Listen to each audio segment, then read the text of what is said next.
আমার মায়ার নবী রাহমাতুল লিল আলামিন গর্ভে আসার পর মা আমিনা যখন পানি তোলার জন্য কূপের কাছে যাইতে, ওরে আল্লাহর বান্দারা, যখন এই কূপের মধ্যে পানির বালতিটা যখন তিনি ফেলতেন, বালতির নিচে যাইতে হইতো না, আল্লাহ তাআলা সাথে সাথে পানিগুলো উপরে উঠায় দিতে। মা আমিনার পানি নেওয়া শেষ, এমন সময় অন্য মহিলারা ডাক দিয়া কই, বল তুই যাইস না, তুই একটু থাক, তুই থাকলে আমাদের পানি নেওয়ার টেনশন হবে না। মা আমিনা দাঁড়াইতেন, সমস্ত মহিলারা পানি নিয়ে যাইতো। ওরে আল্লাহর বান্দা, এত সুন্দর মা আমিনা বলেন, যখন মুহাম্মদ দুনিয়াতে আগমন করেছেন, আব্দুল মুত্তালিব ডাক দিয়ে বলে, ও আমিনা, তোমার এই বাচ্চা মুহাম্মদ কেন আওয়াজ করে না, কোনো কান্না করে না?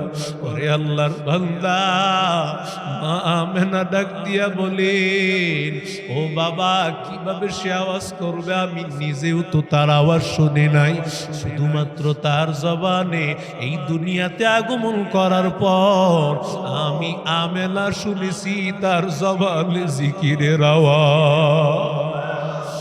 আমার নবী শুধুই জিকির করেন নাই রে গোলাম, আমার নবী সেজদায় পড়ে গেছেন, লম্বা সময় সেজদা।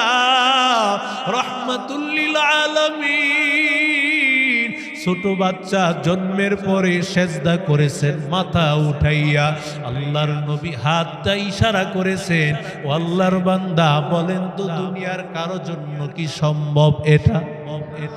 আরো জোরে বলে।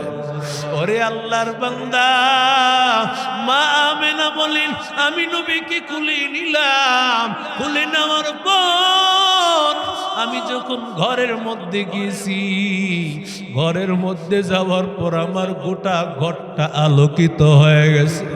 ওরে আল্লাহর বান্দা, জন্মের সাথে সাথে আমি একটা আলো দেখতে পেয়েছি, ওই আলোর কারণে পারস্য এবং রোম সম্রাটের প্রাসাদগুলো ভেসে উঠেছে। ওরে আল্লাহর বান্দা, রাহমাতুল লিল আলামিন আল্লাহ তাআলা রোম এবং পারস্য সাম্রাজ্যগুলো আল্লাহ দেখাইয়া মা আমিনাকে বুঝাইয়া দেয়, রাহমাতুল লিল আলামিন আসছে, রোম পারস্য নবীর হাতে চলে আসবে। এরে আল্লাহর বান্দা, নবীকে আবার কুলে নেওয়ার পর ঘরের মধ্যে মা আমিনার কুলে সাথে সাথে ঘরের মধ্যে যেই চাল ছিদ্র হয়ে গেল, গাইবি থেকে আওয়াজ, গাইবু হাদা তিফলি ওয়া তুফু মাশারিকাল আরদ ওয়া মাগারিবাহা, এই বাচ্চাটাকে গায়েব করে দাও আর পূর্ব পশ্চিমটা ঘুরাইয়া নিয়ে আসো। সুবহানাল্লাহ। আসেন ছোট বাচ্চা, ওরে তাড়াতাড়ি ঘর থেকে নিয়ে যাও, পূর্ব পশ্চিম পুরা পৃথিবীটা ঘুরাইয়া নিয়ে আসো। হাত্তা তারিফাল খালকু বিসমিহি ওয়া নাতিহি ওয়া সূরাতিহি ওয়া সিফাতিহি, পয়গম্বরকে সবাই যেন চিনতে পারে, কেউ যেন বলতে না পারে মুহাম্মদকে দেখি নাই, আমি মুহাম্মদকে চিনি না। আল্লাহ সবার সামনে আমার নবীকে ঘুরাইলো। এজন্যই তো আমার নবী বলেন, আমি যখন নবুয়ত পাই নাই, আমি পাথরের পাশ দিয়া যাইতাম, পাথর আমার সালাম করত। এরে আল্লাহর বান্দারা, যেই নবীর মাঝে ছিল, যেই নবীর পাথর ছিল, সব পৃথিবীর মাখলুক গুলো ছিল, উম্মত হয়ে কেন নবীরে ছিল না? আল্লাহ বলেন, মা আতাকুমুর রাসূলু ফাখুযু ওয়া মা নাহাকুম আনহু ফান্তাহু, রাসূল যা নিয়ে আসছেন ভালো করে ধরো, আল্লাহর নবী যা থেকে নিষেধ করেছেন সেগুলো থেকে বিরত থাকো। ওরে আল্লাহর বান্দা, ওয়াত্তাকুল্লাহ, সব ক্ষেত্রে আল্লাহকে ভয় করো, নবীকে মানবা, তবে নবী মানার ক্ষেত্রে নিজের মনের মতো না, আল্লাহর নবী যেইভাবে বলেছেন সেইভাবে নবীকে মান। ওরে আল্লাহর বান্দা, নবীরে মানতে গিয়া যদি আল্লাহর সমান অথবা আল্লাহর উপরে করে নাও, তোমার ঈমান কোনোদিন থাকবে না। ও আল্লাহর বান্দারা, মুহাম্মাদুর রাসূলুল্লাহ সবার প্রিয় মানুষ। আজকে বেদাতির দলেরা রাসূলকে মানতে মানতে আল্লাহর সমান আল্লাহর উপরে নিয়ে যায়। আল্লাহ আমার পয়গম্বরকে দুনিয়ায় পাঠানোর পর আল্লাহর নবী রাহমাতুল লিল আলামিন, মায়ার নবী দুনিয়াতে এসেছেন। দুনিয়াতে আসার পরেই কিন্তু দুনিয়াটা এত সুন্দর হয়েছে, কারণ প্রধান মেহমান চলে আসছে। হযরত আদম পয়গম্বর সন্তানদেরকে বলেছেন, ও সন্তান, আখির জামানার পয়গম্বর রাহমাতুল লিল আলামিন আসতেছেন, প্রধান অতিথির আগমন ঘটবে, ভালো করে শুনে রাখ। ইদ্রিস নবী দুনিয়াতে আগমন করেছেন। ইদ্রিস নবীও বলেছেন, শুনো, আখিরি জামানার পয়গম্বর প্রধান অতিথি, প্রধান মেহমান আসতেছে, ভালো করে শুনে রাখ। শীষ নবী দুনিয়াতে আগমন করেছেন। শীষ নবীও তার উম্মতকে জানায় দিয়েছেন, সন্তানদেরকে জানায় দিয়েছেন, আখিরি জামানার পয়গম্বর দুনিয়াতে আগমন করবে, তার কথা শুনিও। আল্লাহর বান্দা ইব্রাহিম আলাইহিস সালাতু ওয়াস সালাম, তার দুইজন সন্তান, আল্লাহ তাআলা তিনি তার দুই সন্তান ইসমাইল এবং ইসহাক তাদেরকেও জানায় দিলেন। ওরে আল্লাহর বান্দা, রাহমাতুল লিল আলামিনকে আল্লাহ তাআলা যখন দুনিয়াতেই পাঠানোর ইচ্ছা আল্লাহ করেছেন, আল্লাহর নবী বলেন, আল্লাহ তাআলা সমস্ত মানুষের মধ্যে, সমস্ত মাখলুকের মধ্যে আল্লাহ আমাকে মানুষের মধ্যে বানাইছেন। মানুষের মধ্যে আল্লাহ শুধু বানান নাই, আল্লাহ তাআলা মুমিন বান্দাদেরকে নির্বাচন করেছেন। মুমিনদের মধ্যে সবচাইতে দামি হলো নবীদের জামাত। আল্লাহ তাআলা নবীদের মধ্য থেকে আল্লাহ আমাকে কবুল করেছেন। শুধু তাই না, নবীদের মধ্যে ইব্রাহিম খলিলুল্লাহ, আল্লাহর বন্ধু, আল্লাহ তাআলা ইব্রাহিম নবীকে আমার জন্য নির্বাচন করেছে। এবার ইব্রাহিম নবীর দুই সন্তান ইসমাইল ইসহাক, আল্লাহ ইসমাইল ইসহাকের মধ্যে আল্লাহ ইসহাককে নির্বাচন করেছেন। ওরে আল্লাহর বান্দা, ইসহাক আলাইহিস সালাতু ওয়াস সালামের লম্বা বংশধর।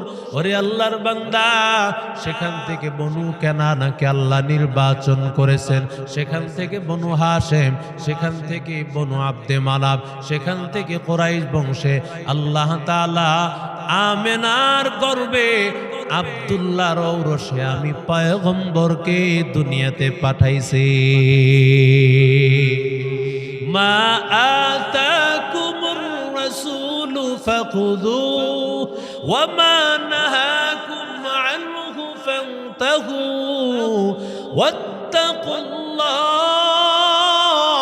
ইন্নাল্লাহা শাদীদুল ইকাব।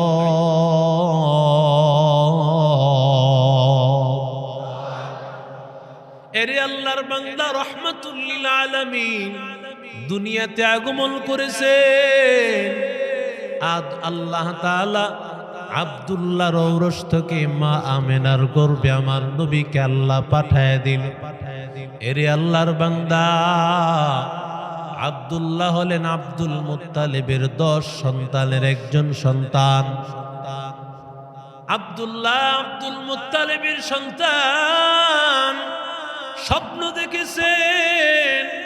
আল্লাহ বলেছেন, তোমার প্রিয় সন্তানদের মধ্যে একজনকে কোরবানি করো, যেমন ইব্রাহিম নবী দেখেছেন। ওরে আল্লাহর বান্দা, এজন্যই তো আমার নবীকে ইবনু যাবিহাইন বলা হয়। দুইজন জবেহকারী সন্তানের পিতার সন্তান আমার নবী। আমার নবীর বাবা আব্দুল্লাহকেও জবেহ করার ঘটনা, অন্যদিকে ইসমাইল নবীকেও জবে করার ঘটনা।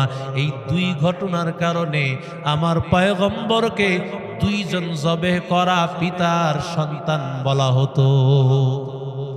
আরো জোরে বলেন। আব্দুল মুত্তালিব স্বপ্ন দেখলেন, আব্দুল মুত্তালিব স্বপ্ন দেখলো এবার সন্তানদের মধ্যে কাকে তিনি আল্লাহর রাস্তায় কুরবানি করবেন।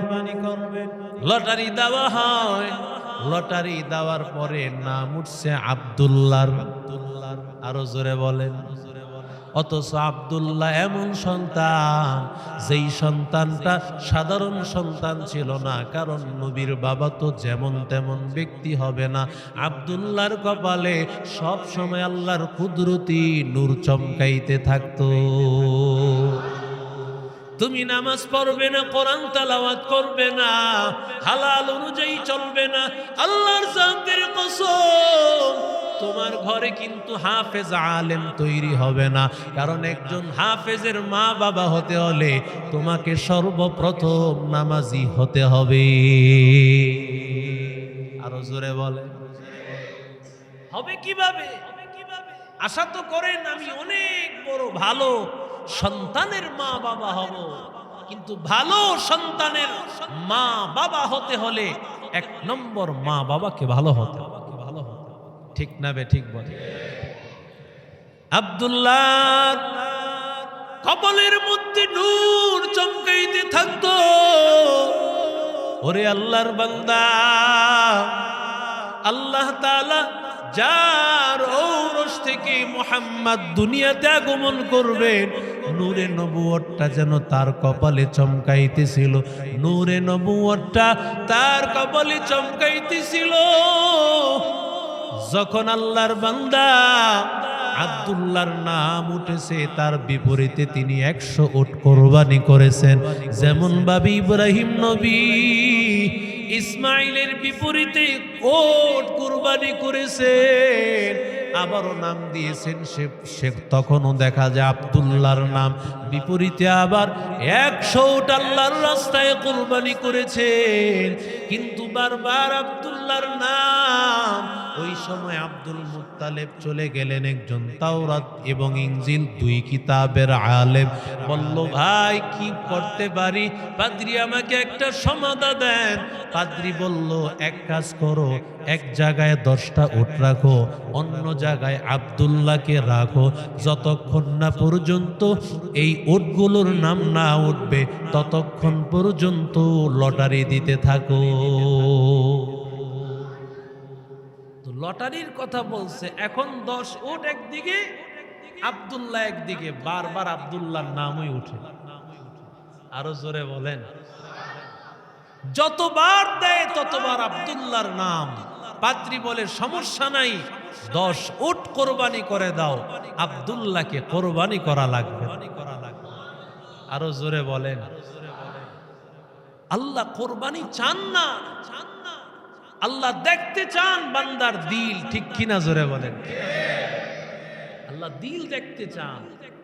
আল্লাহ বলে নাই সব দান করে দে, কিন্তু আল্লাহ দেখতে চান আল গিনা গিনান নফস। রাসূল বলেন সবচাইতে ধনী তো সে যার মনটা ধনী। সুবহানাল্লাহ বলেন। পারে না, কিন্তু পারে যে কলিজাটা ছিঁড়ে খাওয়ায় ফেলে, পারে না মনে হয় মসজিদে যা আছে তার থেকে অনেকটুকু দিতে চায়, এর নাম হলো ধনী। ঠিক কিনা জোরে বলে। আল্লাহ এটা দেখতে চান। আল্লাহ এটা দেখলে বড় খুশি হন। এই জন্য যুগে যুগে এই কোরবানিগুলো আল্লাহ কেন নিয়েছেন? আল্লাহ বুঝাইতে চান যে আমি তোমার দিলটা দেখতে চাই, তুমি আমি আল্লাহর জন্য কতটুকু প্রস্তুত। এই দিল যার যত বেশি আল্লাহর প্রতি মায়লান হবে, যত ধাবিত হবে, সে আল্লাহর তত কাছের বান্দা হয়ে যায়। এরা নবীর আশিক উম্মতের দল।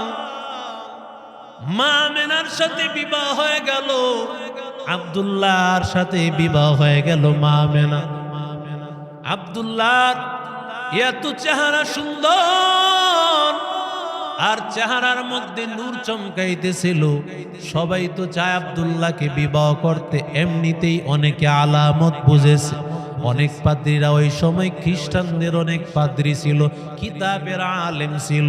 ওরে আল্লাহর বান্দা, এই কিতাবের আলেমরা তারা বুঝতে পেরেছেন আব্দুল্লাহ ভবিষ্যৎ নবীর বাবা হতে চলতেছেন। কিন্তু আল্লাহর বান্দা সবাই চায়, কিন্তু যে কাউকে তো আল্লাহ মা বানাবেন না, যে কাউকে আল্লাহ আব্দুল্লাহর স্ত্রী বানাবেন না। কারণ আব্দুল্লাহর ওই ঔরস থেকে যার করবে মুহাম্মদ, যিনি দুনিয়াতে আগমন করবেন, আল্লাহ তাআলা তাকে এমন বানাইবেন যিনি গুনাহ করেন নাই, যার জিন্দেগিতে কোনো চরিত্রের কালেমা নাই, এমন একজন মহিলাকে তো আল্লাহর নবীর মা বানাবে। এই জন্য নামই দিয়েছে আমেনা। আমেনা মানে আমানতদার, যার গর্ভটা মুহাম্মাদের নিরাপত্তা এবং আমানত রাখবে, যার গর্বে কোনোদিন গুনাহ করবে না। আল্লাহ বলেন, মুহাম্মদ তোমার মাকে আমি আমেনা বানিয়েছি। আমেনা মানে আমানতদার, যার গর্বের মধ্যে মুহাম্মদকে আমি রেখেছি, তিনি সবচাইতে বড় আমানতদার। আমি আল্লাহ তাআলা আপনার জন্য মা আমেনাকে আমি আল্লাহ কুদরতি ভাবে আমি আল্লাহ হেফাজত করেছি। মেয়েটাকে ভালো বানাও।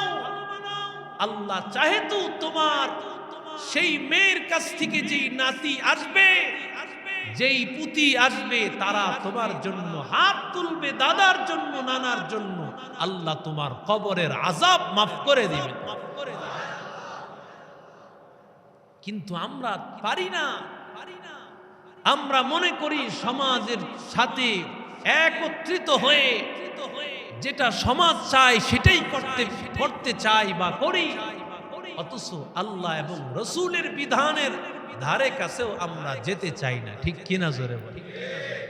যেই শিক্ষাটা দিলে একটা সন্তান মানুষ হবে, সেই শিক্ষা আমরা দেই।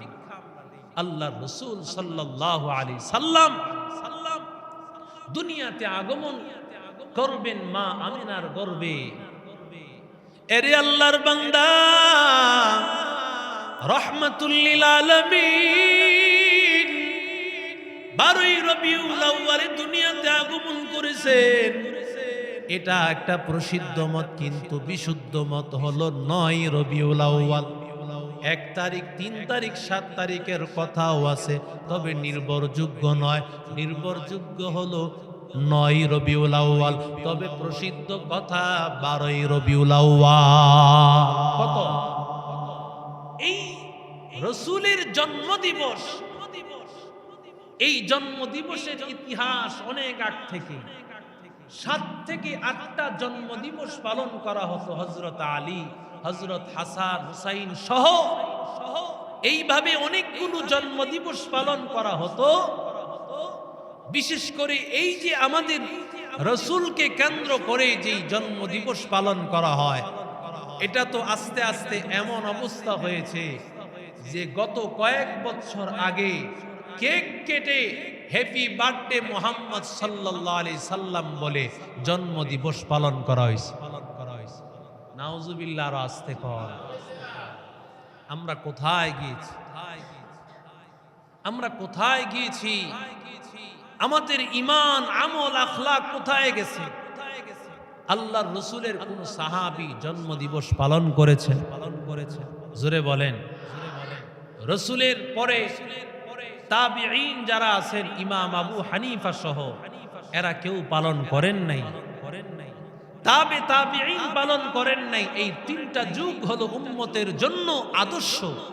খায়রুল কুরুনি করনি, সুম্মাল্লাযীনা ইয়ালুনাহুম, সুম্মাল্লাযীনা ইয়ালুনাহুম। রাসূল বলেন সাহাবীদের যুগ, তাবিঈদের যুগ, তাবিঈদের যুগ, এই 3 যুগে যদি কোনো কিছু না আসে দ্বীনের ব্যাপারে, শরীয়তের ব্যাপারে, বুঝবা সেটা বিভ্রান্ত। ওইটাকে দ্বীন মনে করে পালন করা গুমরাহি, জাহান্নামে যাওয়ার কারণ। বর্তমান সময়ে যেটা পালন করা হয় 603 খ্রিস্টাব্দে এর সূচনা হয়েছে। আবু সাঈদ কুকুরবুগি নামে একজন লোক আছে।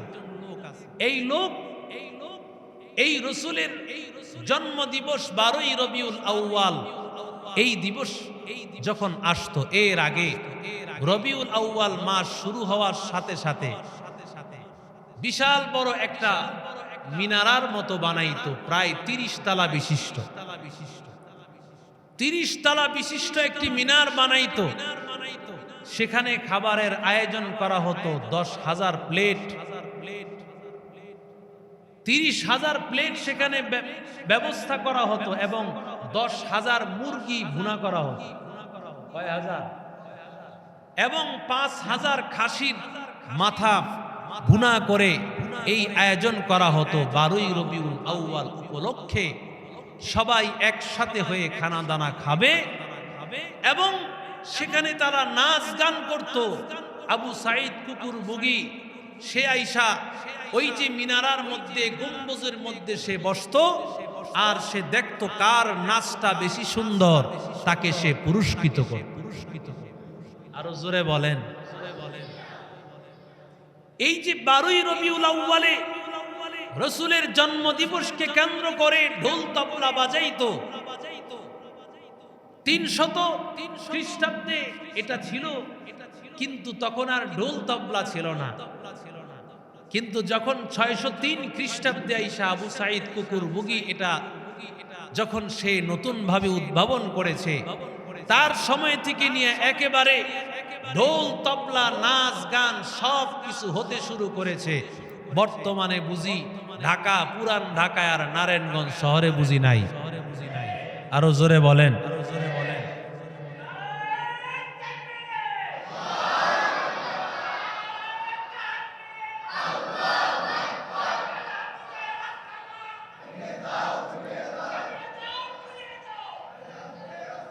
রসুল এসেছেন, আল্লাহর রসুলের আগমনে সবচেয়ে বেশি খুশি হয়েছেন। আল্লাহর রসুলের আগমনে আবু লাহাব সবচেয়ে বেশি কে খুশি হয়েছে? ওই সময় আবু লাহাবের একজন বাদী ছিল সুয়াইবিয়া। এই সুয়াইবিয়া নামক বাদীকে যখন আবু লাহাব শুনছে মুহাম্মদ তার নাতি হয়েছে, সাথে সাথে সে আজাদ করে দিছে। এটা একটা ভালো কাজ। নাতির জন্মদিনে সে খুশি হয়েছে, খুশি প্রকাশ করেছে। কিন্তু আবু লাহাব বলেন তো সে জান্নাতি না জাহান্নামী? কেন? বলে রসুলের জন্মদিবস সে পালন করেছে, জন্মতে খুশি হয়েছে, কিন্তু রসুলের সিরাতে খুশি হয় না। একটা মানুষের জন্ম আগে না সিরাত আগে? কথা বলেন। জন্ম আগে, তারপরে সিরাত মানি হলো জীবনী, আর মিলাদ মানি হলো জন্ম। মিলাদুন নবী মানি আমার নবীর জন্ম। সুবহানাল্লাহ। মিলাদুন নবী মানে আমার নবীর জন্ম। আমার নবীর জন্ম যদি কেউ না মানে তো নবীকেই তো মানবে না। তারা বলতেছে আমরা নাকি নবীর জন্ম মানি না। এর চাইতে বোকার কথা আসেনি। আরে রসুলকে যদি মানি তো রসুলের জন্ম না মানি নাকি রসুলকে মানা হবে? কথা বলেন। কিন্তু কোন বিষয়টা অমান্য বা কোন বিষয়ে আমরা মানতে পারবো না, সেটা হলো আল্লাহর রসুল দুনিয়াতে আগমন করেছেন, রসুলের জন্ম হয়েছে। এটা বড় খুশির ব্যাপার। কত খুশির ব্যাপার যে আল্লাহর রসুলকে ছাড়া তো এই দুনিয়া এত সুন্দর আল্লাহ করতেন না। প্রধান মেহমানকে কেন্দ্র করেই বিশাল মাহফিল, বিশাল আয়োজন। তিনি যদি না আসতেন এত মানুষ হতো না, এত মানুষকে ইনভাইট করা হতো না। সব মানুষের কেন্দ্রবিন্দু একজন, তিনি হলেন প্রধান অতিথি। ঠিক কিনা বলেন?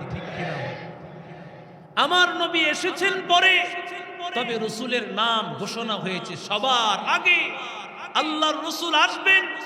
আল্লাহর রসুলের এই আগমনে পৃথিবীর সবাই খুশি হয়েছে। আবু লাহাব খুশি হয়েছে নবীর জন্মতে।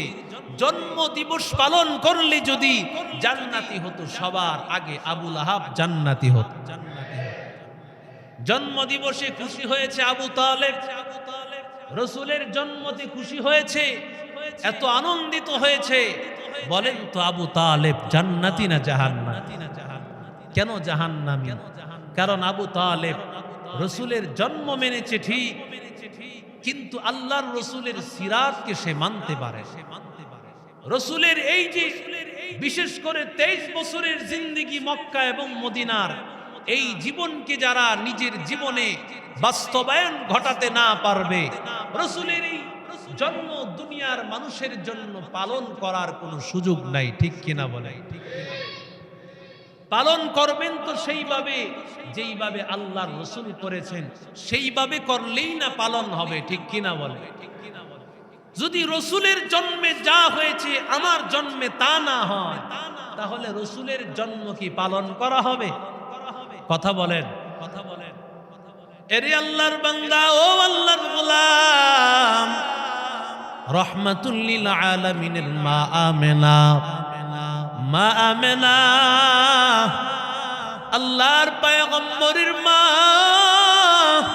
মা ডাক দিয়া বলেন, মুহাম্মদ আমার গর্ভে আসার পর আমি যখন পয়গম্বরকে আমি গর্ভে ধারণ করেছি, আমার গর্ভের মধ্যে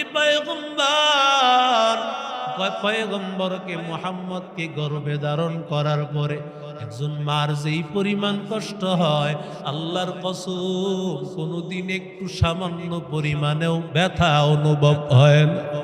আমি মার সামান্যতম কষ্ট হয় না। ও আল্লাহর বান্দারা, পৃথিবীর এমন কোন মা আছে নাকি জন্মে একটা সন্তান গর্ভে আসার পরে কষ্ট হয় না? বলেন তো, আরো জোরে বলে। এমন কোন মা নাই যে মা গর্ভে ধারণ করে সন্তানকে গর্ভে ধারণ করে কষ্ট পেতে হয়। আমার মায়ের নবী রাহমাতুল লিল আলামিন গর্ভে আসার পর মা আমেনা যখন পানি তোলার জন্য কূপের কাছে যাইতে, ওরে আল্লাহর বান্দারা, যখন এই কূপের মধ্যে পানির বালতিটা যখন তিনি ফেলতেন, বালতির নিচে যাইতে হইতো না, আল্লাহ তাআলা সাথে সাথে পানিগুলো উপরে উঠায় দিতে। মা আমেনার পানি নেওয়ার শেষ, এমন সময় অন্য মহিলারা ডাক দিয়া কই, বল তুই যাইস না, তুই একটু থাক, তুই থাকলে আমাদের পানি নেওয়ার টেনশন হবে না। মা আমেনা দাঁড়াইতেন, সমস্ত মহিলারা পানি নিয়ে যাইত। ওরে আল্লাহর বান্দা, এত সুন্দর মা আমেনা বলেন, যখন মুহাম্মদ দুনিয়াতে আগমন করেছেন, আব্দুল মুত্তালিব ডাক দিয়ে বলে, ও আমেনা, তোমার এই বাচ্চা মুহাম্মদ কেন আওয়াজ করে না, কোনো কান্না করে না?